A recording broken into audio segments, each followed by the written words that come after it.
The name Pocahontas, instantly evoking images of a Disney princess, obscures a complex and tragic story of a young woman caught between two worlds, her native Powhatan tribe and the burgeoning English settlement at Jamestown, Virginia. Born around 1596, her given name was Matoka, meaning little bird in Algonquian, a name kept within her family to signify respect and intimacy. The Powhatan Confederacy, a powerful alliance of Algonquian-speaking tribes, controlled a vast territory encompassing much of present-day Virginia, a land rich in resources and strategically vital. Her father, Wahunsinako, also known as Powhatan, was the paramount chief of this confederacy, a shrewd and politically astute leader who commanded considerable influence. Pocahontas was one of many children, possibly a favorite daughter, though the exact number of her siblings remains uncertain, as Powhatan's lineage was shrouded in tribal secrecy. The arrival of the English in 1607 dramatically altered the course of her life, unleashing a chain of events marked by conflict, cultural misunderstanding, and, ultimately, profound loss. The Jamestown settlement, established by the Virginia Company of London, was plagued by hardship from the start. Disease, starvation, and internal squabbles decimated the colonists' numbers. Initial relations between the English and the Powhatan were complex, shifting between tentative trade, open hostility, and uneasy truce. The English, driven by a desire for land and resources, viewed the Powhatan as obstacles to their ambitions, initiating a protracted and brutal conflict known as the Anglo-Powhatan Wars.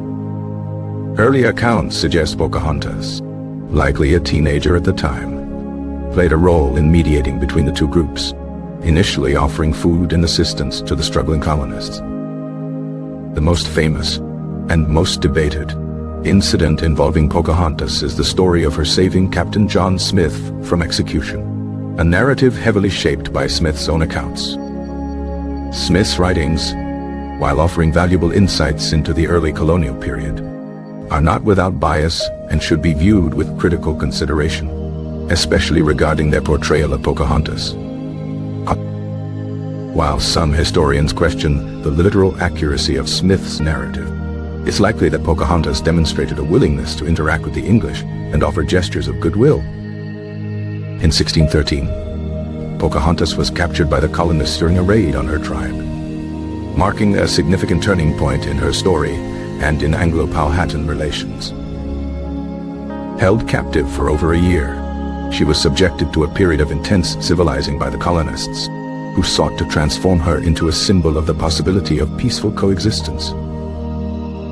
During her captivity, she learned English, adopted Christian beliefs, and was given the name Rebecca, signaling her assimilation into the English world. She was then arranged to marry John Rolfe, a successful tobacco planter, a strategic alliance designed to foster peace and stability between the English and the Powhatan.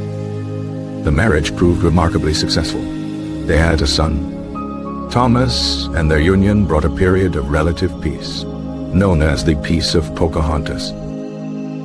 Tobacco cultivation rapidly transformed the Virginia colony, providing the economic engine needed for sustained growth and attracting more settlers. In 1616, Pocahontas and her family traveled to England, where they were presented at court and received considerable attention.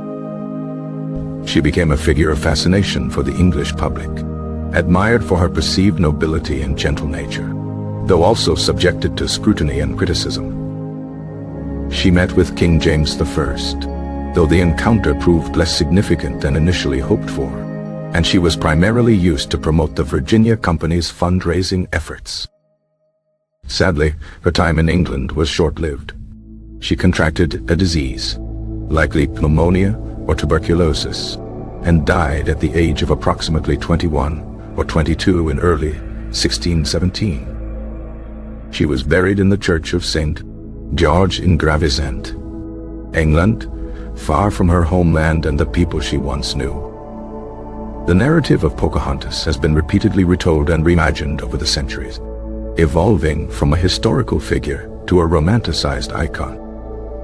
Disney's animated film Pocahontas, 1995, while immensely popular, significantly altered her story, glossing over the complexities of colonization and presenting a highly sanitized version of events. Contemporary scholarship emphasizes the importance of recognizing Pocahontas not simply as a Disney princess, but as a complex and courageous young woman who played a vital role in a pivotal moment in American history. It is crucial to acknowledge the devastating impact of colonization on the Powhatan people, and to remember that Pocahontas' story is inextricably linked to the dispossession of indigenous lands and the erasure of indigenous cultures.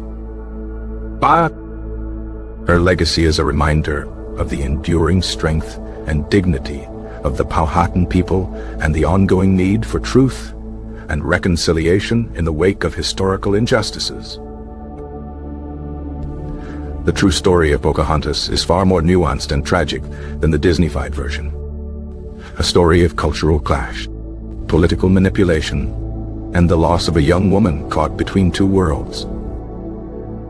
Her story serves as a valuable lesson in the importance of critically examining historical narratives and recognizing the diverse perspectives that shape our understanding of the past.